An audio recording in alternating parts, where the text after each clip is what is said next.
o governo de São Paulo voltou atrás e agora não quer mais cravar uma data para o início da vacinação contra a Covid-19. O início da aplicação das doses da Coronavac estava previsto para o dia 15 de dezembro. O diretor do Instituto Butantan, Dimas Covas, espera até lá entregar o dossiê para aprovação pela Agência Nacional de Vigilância Sanitária. As perspectivas são relativamente otimistas, mas nós não podemos dar uma data precisa de quando isso vai acontecer. Esperamos que até o final desse ano essa vacina tenha o seu dossiê entregue na nossa Anvisa e que a Anvisa possa proceder muito rapidamente à análise e o registro da vacina. Dos 9 mil voluntários entre 18 e 59 anos, só 35% tiveram reações adversas, né? As mais comuns foram dor local da aplicação e também dor de cabeça e fadiga, né? Não foram registrados efeitos colaterais graves.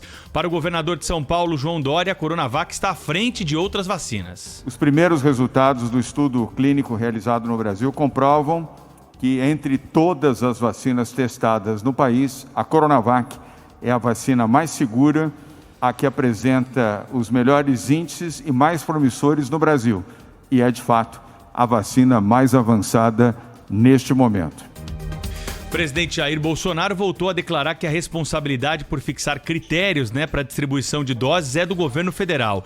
E respondendo ao governador sobre vacinação, o presidente destacou que ela não será obrigatória. Tem uma lei de 1975 que diz que cabe ao Ministério da Saúde o Programa Nacional de Imunizações. A vacina contra o Covid, ela não será obrigatória. Quem está propagando isso aí, com toda certeza, é uma pessoa que pode estar pensando em tudo, menos na saúde ou na vida do próximo. Apresentado aqui um rápido resumo então da história para quem perdeu alguma parte da notícia nas últimas 24 horas. Na abertura do Jornal Gente, a gente traz aqui a discussão sobre obrigatoriedade ou não dessa vacina para o coronavírus. Lembrando, Mariana, Cláudio Humberto, ouvintes da Rádio Bandeirantes, que nós temos aí especialistas que foram ouvidos aqui pela rádio, que vão trazer aí a sua opinião a respeito da conveniência ou não de se tornar obrigatória a vacina do coronavírus quando ela estiver pronta, seja ela a Coronavac ou alguma outra dessas que estão sendo produzidas por outros laboratórios. Tem duas questões aqui rapidamente que eu queria chamar a atenção. A primeira delas, essa ânsia populista por se fixar uma data, para dizer que é o primeiro, para dizer que vai ser a primeira e que acaba, trazendo uma falsa expectativa para a população. Isso deve ser combatido porque o verdadeiro gestor público tem que ter a responsabilidade na hora de fazer esse tipo de divulgação, Então, importante a gente frisar aqui que por enquanto não há prazo, há expectativas, mas não há um prazo definido para a conclusão dos testes. Em segundo lugar, essa discussão a respeito da obrigatoriedade ou não da vacina, o que diz a legislação, o que dizem os médicos, quais serão os grupos prioritários, isso sim precisa começar a ser debatido no Brasil, para quando tivermos a vacina, já tivermos ali o conhecimento prévio, de como será a distribuição da vacina pelo Brasil. Muito bom dia para o Cláudio Humberto, que está em Brasília, para a Mariana Godoy, que está aqui no estúdio da Rádio Bandeirantes. Fala, Cláudio. Então, Pedro, muito bom dia Mariana, bom dia Brasil. Olha, a gente precisa se dar conta de que, afinal, não teremos vacinas suficientes para tornar isso algo obrigatório, Suponha que a decisão seja tornar obrigatória a vacinação. Tem vacina para todo mundo? Não tem. Então, para que a obrigatoriedade, Além do mais, a obrigação da vacina e de tomar a vacina seria impraticável. Vão fazer o quê? Vão laçar as pessoas no meio da rua para vacinar? Vão decretar a prisão? Vão fazer o quê com aquelas pessoas que conscientemente ou inconscientemente, até por ignorância, se recusar à vacina? Tem aí algumas religiões que não permitem a vacinação dos seus membros, como é que faz? Então, assim, é uma discussão até um tanto quanto descabida nesse momento, porque é preciso ter vacina antes de mais nada, para então se pensar como fazer. Agora, eu não tenho dúvida de que todo mundo, né, a totalidade das pessoas, se não a quase totalidade das pessoas, estão todos ansiosos pela vacina. A vacina chegando vai ter fila, eu estarei lá, serei o primeiro da fila, oferecendo o que for, o que eles quiserem. Bracinho, testa, o que for, né, para ser vacinado. Assim, todo mundo está ansioso por essa vacina. Eu acho que é uma discussão que agora não faz muito sentido, né? Eu fiquei meio desapontado com a entrevista do presidente do Instituto Butantan, o Dr. Bruno Covas, quando... Dimas Covas, desculpe.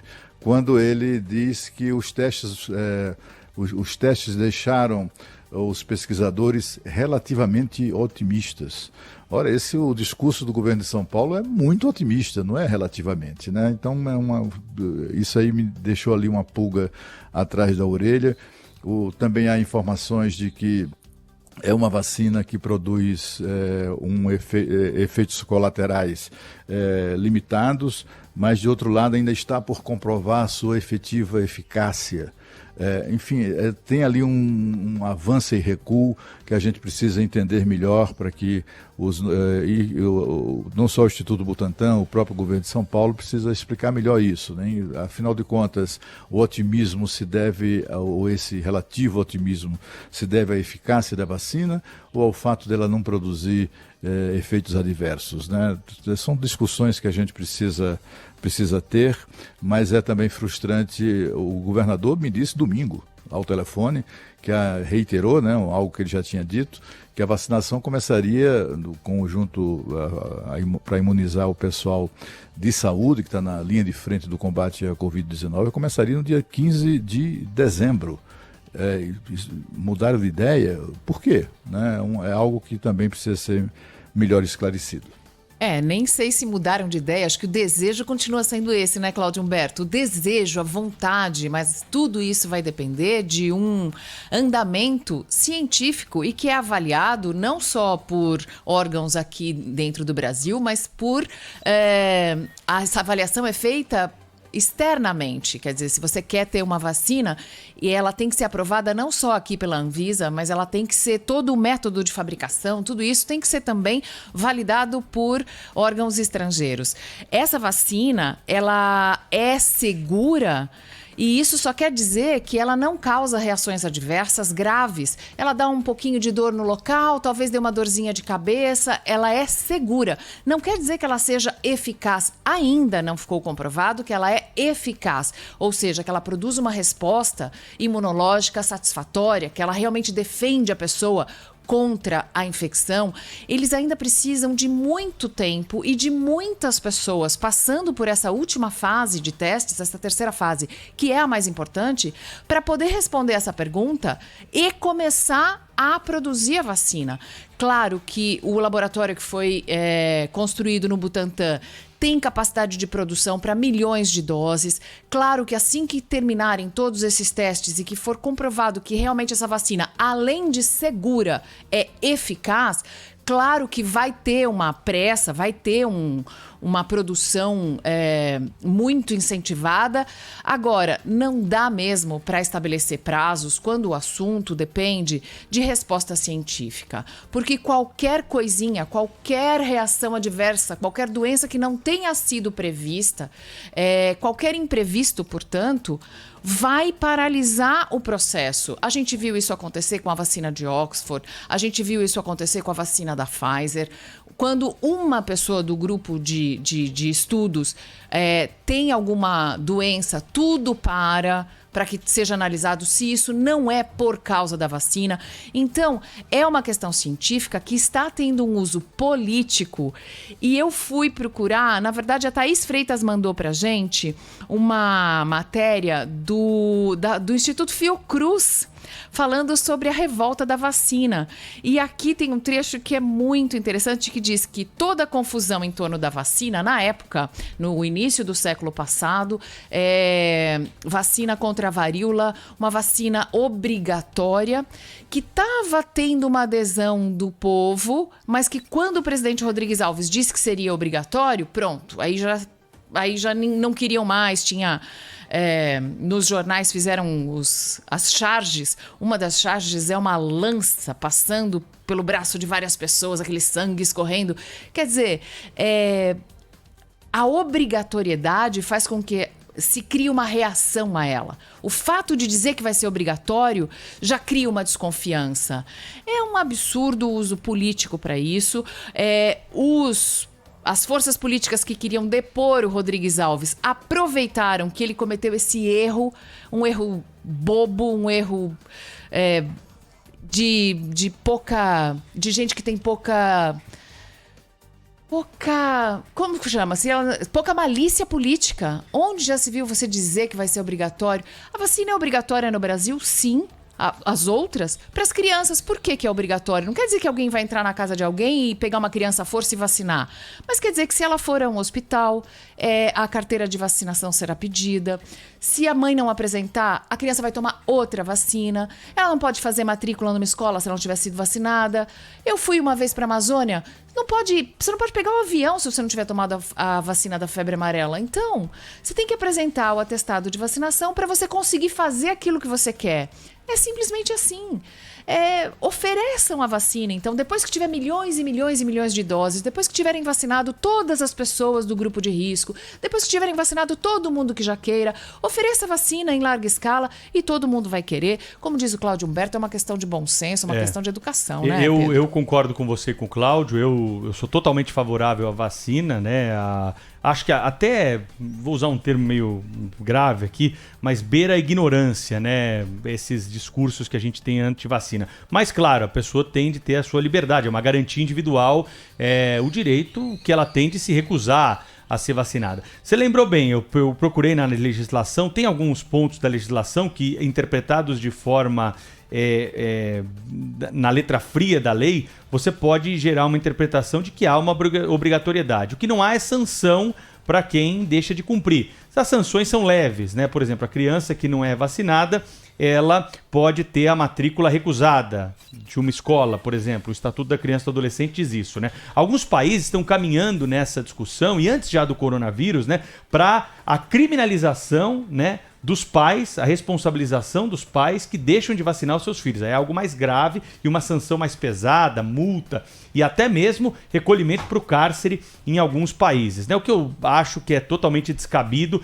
e seria uma confusão danada, como nós já tivemos registro na história, lembrado agora aqui pela Mariana Godoy na revolta da vacina, que é conhecida, né, de todos. Então, a questão aí é a seguinte, né? O investimento do governo tem de ser no sentido de apresentar a maior segurança possível para o cidadão e aumentar o nível de educação da população para mostrar que a vacina ela é importante. E fazer com que não seja só uma obrigação, mas uma vontade de todos de se vacinar para erradicar a doença quando nós tivermos uma vacina. Ô Pedro, mas na verdade no Brasil é muito interessante isso. Só a educação parece que não basta, né? A gente tem que ser obrigado a usar o cinto de segurança por multa, porque senão não usa. Tem que ser obrigado a votar, porque senão não vota. Lugar, né, um monte de direito que a pessoa tem e que ela não usa, ela tem que ser obrigada a fazer aquilo que lhe faz bem, né? Mas isso é em todo lugar. Se não tiver lei obrigando, as pessoas simplesmente não adotam o princípio, né? Você vai em qualquer lugar, é lei, né? Agora, tem ainda alguns lugares que eu estive recentemente na Rússia, em São Petersburgo, por exemplo. Eu entrei num táxi, né? E entrei do lado do motorista, já foi uma coisa estranha, né? Mas ele já reagiu assim de uma maneira meio... E aí, mas eu não gosto de andar no banco de trás, sentei ao lado do motorista, e quando eu fui colocar o cinto, ele interrompeu o meu movimento, segurou meu braço para dizer, no meu carro o senhor não precisa usar cinto. Você vê a coisa da ignorância, né? É como uma ofensa a ele, né, Cláudio Humberto? Ele dirige tão bem, por que você está pondo o cinto? Eu me lembro que esse tipo de comportamento se verificava aqui no Brasil quando começou a obrigatoriedade do cinto, né? Para muitos motoristas que se orgulhavam de dirigir bem, de não frear bruscamente, etc., isso era uma ofensa, né? Quando, na verdade, assim, é um avanço, digamos assim, dos critérios, né? Dos meios de segurança segurança das pessoas. Porque, afinal de contas, você dentro de um veículo está sujeito a muita coisa, inclusive a um carro desgovernado, né, que vem e bate no seu.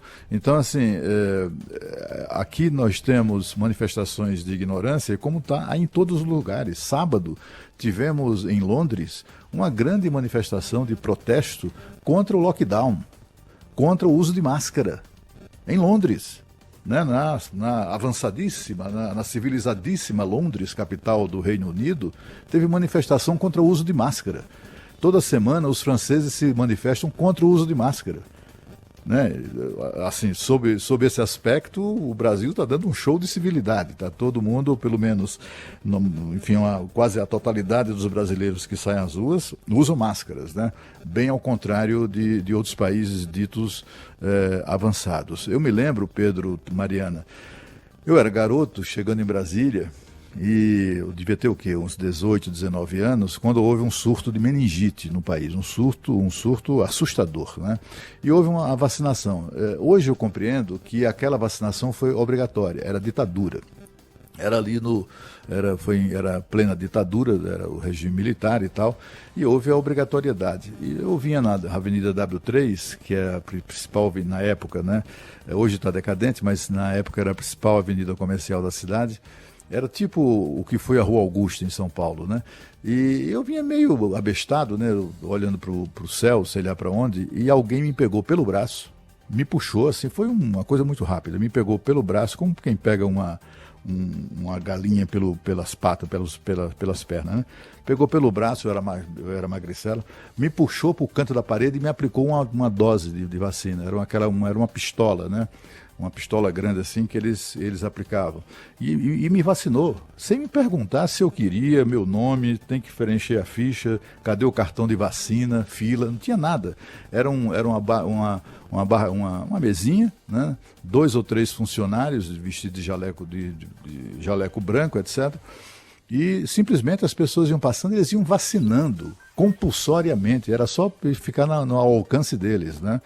Então, mas eram outros tempos, né? Hoje em dia eu não sei, que eu tenho uma absoluta convicção de que coisas dessa natureza são impraticáveis.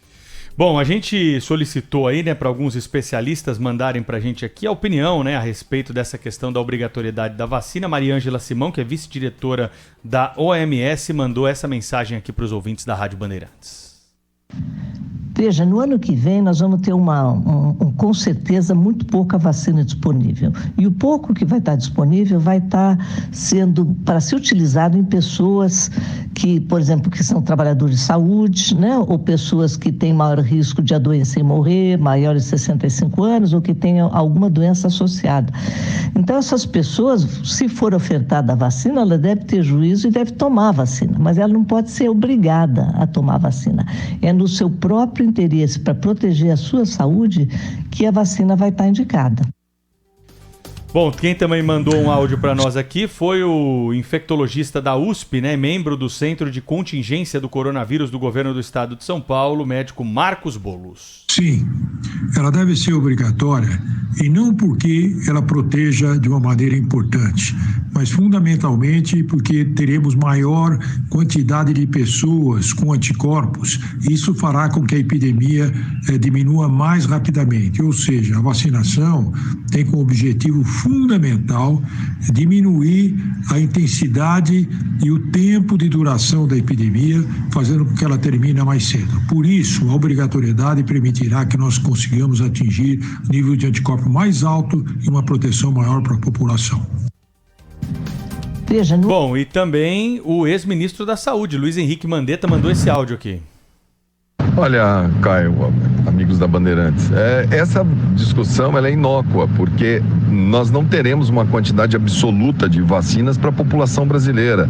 Ela será feita para os idosos no primeiro momento, para as pessoas com doenças associadas. Então a procura, pela própria gravidade da doença, ela vai ser absoluta. A discussão que tem que ter é sobre política de vacinas em território nacional, já que está voltando sarampo, tem pólio aqui na Venezuela negligenciada, difteria, são doenças que a gente não pode ver reaparecer. A politização desse tema, ela é completamente secundária. Essa vacina por si só, ela vai ter um apelo muito grande na população, então a discussão sobre obrigatoriedade, ela é inócua. Bom, e só para concluir, então, aquele dado histórico sobre a revolta das vacinas, em 5 de novembro, quando criaram a Liga da Vacina Obrigatória de 1904, 5 dias depois, os estudantes já estavam sendo reprimidos pela polícia nas ruas. No dia 11 já teve troca de tiros, no dia 12... muito mais gente nas ruas, e no dia 13 o caos instalado no Rio de Janeiro.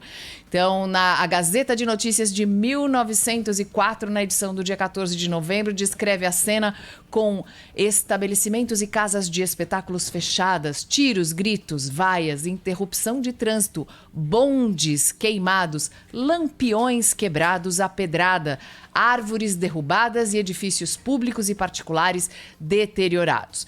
Depois de um saldo de 945 prisões, 461 deportados, 110 feridos e, atenção, 30 mortos em menos de 2 semanas de conflitos, o presidente Rodrigues Alves se viu obrigado a desistir da vacinação obrigatória.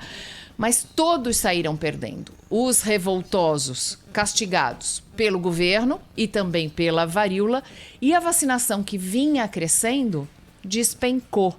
Então foi uma ação desastrada e desastrosa, porque interrompeu um movimento ascendente de adesão à vacina. Quer dizer, as pessoas aos poucos estavam aderindo à vacinação. Mais tarde, em 1908... Né? E em 1908, quer dizer, 4 anos depois da revolta da vacina, teve a epidemia de varíola mais violenta da história, e aí o povo correu para ser vacinado. Então é isso, quando precisa, quando o calo aperta, o povo vai. Era um bando de gente com medo de injeção, era isso, né? Um bando Não, de e gente a injeção com era feita medo, a partir das pústulas do gado, Cláudio Humberto, imagina. Aí eles diziam o seguinte, o mote era o seguinte, pelo direito de não ser furado.